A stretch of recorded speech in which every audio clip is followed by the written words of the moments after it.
출애굽기 22장 1절부터 33절까지의 말씀을 다시 한번 살펴보도록 하겠습니다. 그 중에서 32절, 33절을 먼저 같이 함께 읽도록 하겠습니다. 같이 읽겠습니다. 너는 그들의 신들과 언약하지 말라. 그들이 내 땅에 머무르지 못할 것은 그들이 내게 범죄하게 할까 두려움이라. 내가 그 신들을 섬기면 그것이 너의 올무가 되리라. 아멘. 우리는 이 말씀을 통해서 하나님이 원하시는 나라의 모습과 그 나라에 대한 하나님의 약속은 무엇인가 이거를 살펴보고 있습니다. 우리가 지난 시간에 앞부분을 했는데요. 자, 하나님의 원하시는 나라의 모습과 약속은 무엇인가? 그것은 의와 공평이 흐르는 나라다. 의와 공평이 흐르는 나라. 지난주에 의와 공평이 흐르는 나라에 대해서 살펴봤고요. 이제 이번 주에는 하나님을 섬기는 삶의 방식이 뭐냐, 이것에 대해서 같이 살펴보겠습니다. 자, 같이 한번 읽어볼까요? 하나님이 원하시는 나라의 모습과 약속은 무엇인가? 의와 공평이 흐르고 하나님을 섬기는 삶의 방식으로 사는 나라가 될 때 하나님이 복이 되시라. 네. 하나님은 성경 전체를 통해서 계속해서 약속하고 계신데 뭐냐면 하나님이 우리에게 약속하신 그러한 나라, 그러한 공동체, 그러한 개인이 되어질 때, 그러한 삶을 살아갈 때, 그때 하나님께서 나에게, 우리에게 그러한 나라에 하나님이 복이 되시겠다. 하나님이 그렇게 말씀하고 계신 겁니다. 그래서 우리들이 그 부분을 잘 살펴봐야 되겠습니다. 우리가 지난주에 살펴본 것 중에서 보면 23장 1절 또 2절 3절을 통해서 거짓 증언을 하지 말아라. 그렇죠? 그래서 모든 판단의 근거가 뭐지? 하나님의 말씀이어야 된다. 모든 판단의 근거가 그 사람이 어떤 사람이냐, 가난하냐 부유하냐, 권력이 있느냐 없느냐, 이런 거에 따라서 판단을 다르게 하면 안 된다. 지금 뭐 전 세계적으로 우리나라뿐 아니라 어느 나라든지 가장 문제되는 게 뭐냐면 의가 서지 않고 공평이 서지 않는다는 거예요. 의가 서지 않고 공평이 서지 않는다. 의를 추구하는 사람이 없어요. 그냥 이익만을 추구하는 거예요. 또 공평하지 않아요. 왜? 이익을 추구하니까 절대 공평할 수가 없는 거예요. 그래서 어느 나라든 차별이라는 게 생기고 그 차별이 얼만큼 더 심각하냐 덜 심각하냐의 차이일 뿐이지, 그런데 중요한 것은 공평한 나라를 만들려고, 의의 나라를 만들려고 노력하지 않는다는 겁니다. 중요한 사실은. 그냥 흉내 내는 것 뿐이지, 겉으로 말할 뿐이지 실제는 그런 것들을 추구하지 않는다는 거예요. 왜 그러냐면 자기의 이익을 내놓으면서라도, 대가를 지불하면서라도 그런 의와 공평이 있는 나라를 만들고 싶지는 않은 거예요, 사람들이. 예를 들면, 자, 지금 우리나라에 이슈가 되고 있는 게 뭡니까? 이슈가 되고 있는 게 일자리잖아요, 일자리. 일자리, 그쵸? 일자리가 이슈되고 있잖아요. 대통령이 바뀌어서 일자리가 많은 변화가 일어나고 있잖아요. 뭐 좋은 일입니다. 어쨌든 간에 뭐 그 추구하는 것 자체가 좋은 일이에요. 뭐 그 비정규직을 정규직화하는 거 좋은 일이에요. 좋은 일이고, 뭐 시간당 최저임금을 올리는 거 좋은 일이에요. 좋은 일인데 문제가 되는 것은 뭐냐? 문제가 되는 것은 그런 것을 하기 위해서는 돈이 필요하고, 다시 말하면 대가가 필요하다. 근데 그 대가를 누가 지려고 하느냐? 여러분, 나라에서 대가를 지불한다는 게 무슨 말이죠? 세금을 내는 거죠. 그럼 결국 누가 지불하는 거예요?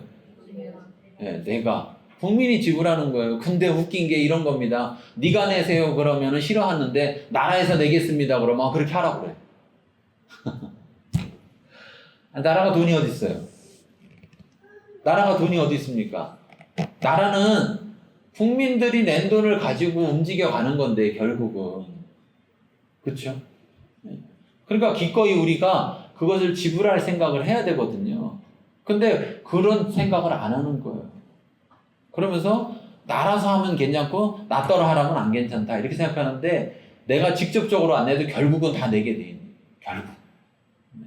그런데 그런 걸 내서 서로가 좀 더 살 수 있는 그러한 환경들이 만들어진다면 그 대가를 지불하려고 하는데 실제적으로 보면 계속 부딪혀요. 근데 그 부딪히는 내면을 깊이 들어가 보면 뭐가 있냐면 의와 공평을 바라기보다는 이익을 추구한다. 이익을 추구. 제가 우리 처가 쪽에 동서되는 분이 현대자동차에 있어요. 근데 일단 오래되셨거든요. 근데 이렇게 대충 얘기를 들으니까 현대자동차에서 자동차 이렇게 조립하는 일을 하시는 거죠. 근데 현대자동차 자동차 조립하는 분들이 1년에 1억 받는데요. 들어보셨어요?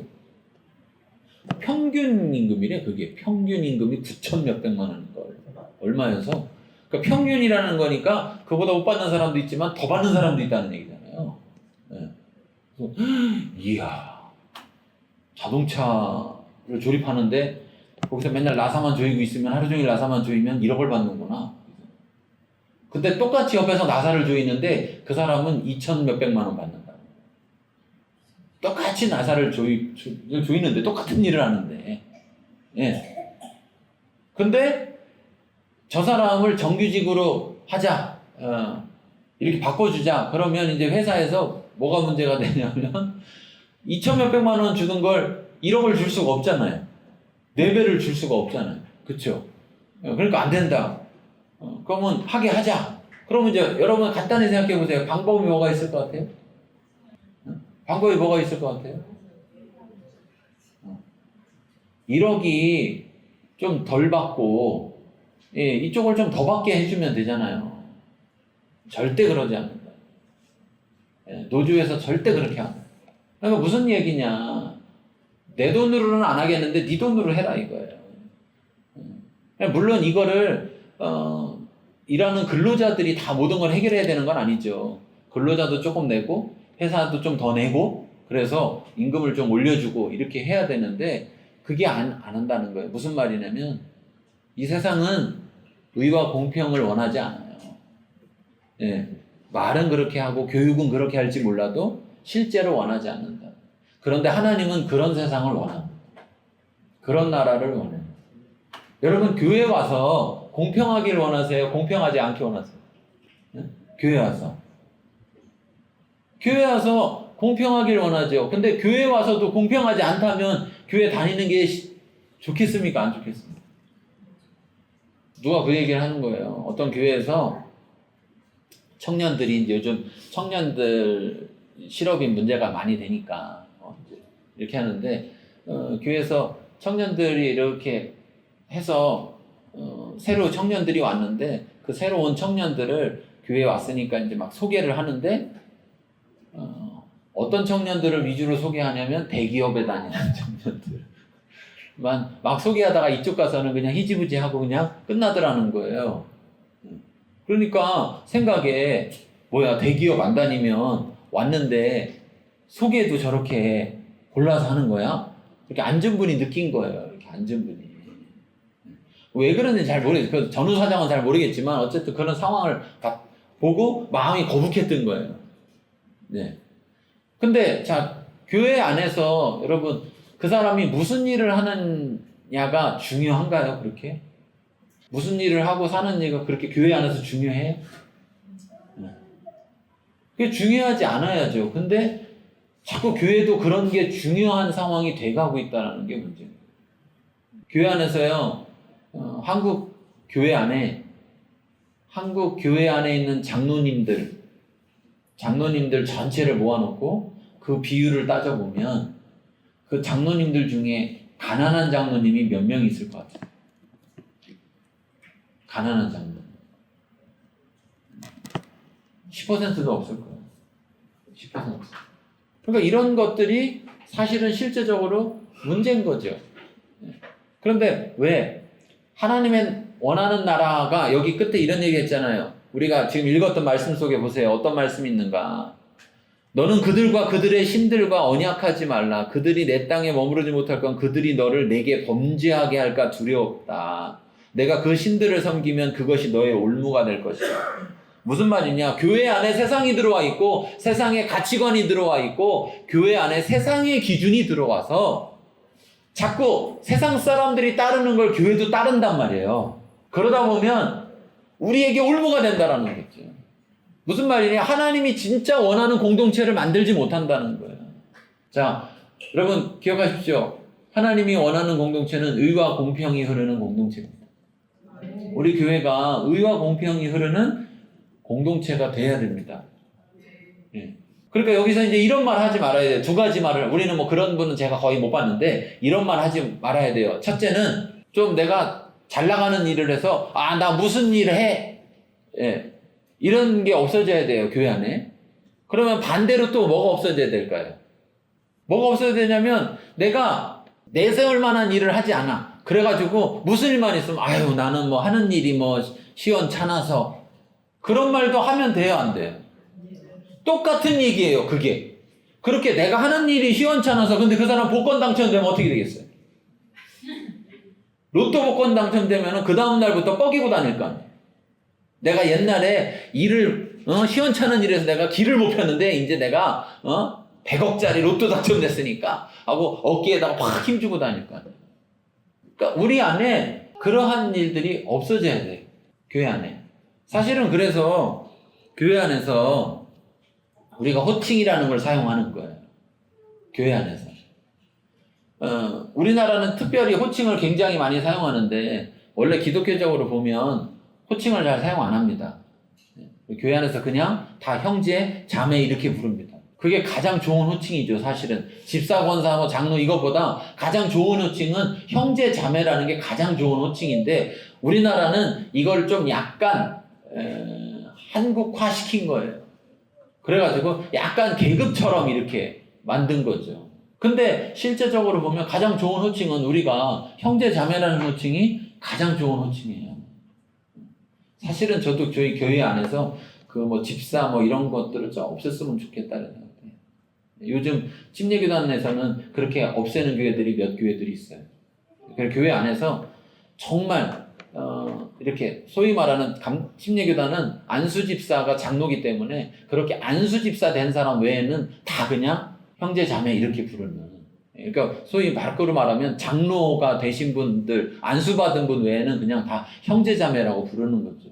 그러니까 제가 교회에서도 보면 느끼는 게 뭐냐면 그냥 이렇게 형제 자매라고 안 부르고 이제 성도님 뭐 집사님 이렇게 하다 보니까 나이 드셨는데 또는 뭐 교회 나온 지 몇 년 됐는데 집사를 안 받았어 그러면 알아서들 집사로 시켜주더라고. 제가 안 줘도 다 해 그냥. 근데 그거 부른다고 뭐 달라지는 거 아니거든요. 안 부른다고 달라지는 것도 아니고. 근데 진짜는 우리 안에 갖고 있는 사상이 중요하다. 우리 안에. 성경에서 이야기하는 것은 베드로서 이렇게 말합니다. 우리는 다 왕 같은 제사장이라. 구약의 시대에는 제사장이 따로 구별되어 있었습니다. 그런데 이제 지금의 시대는 예수님이 대제사장이 되시고 믿는 우리는 다 제사장이 되는 겁니다. 다시 말하면 여러분이나 저나 똑같은 거예요. 목사라고 저는 특별하고 여러분은 목사가 아니라서 특별하지 않고 계급이 있는 게 아니라 단순히 역할의 차이가 있는 거죠.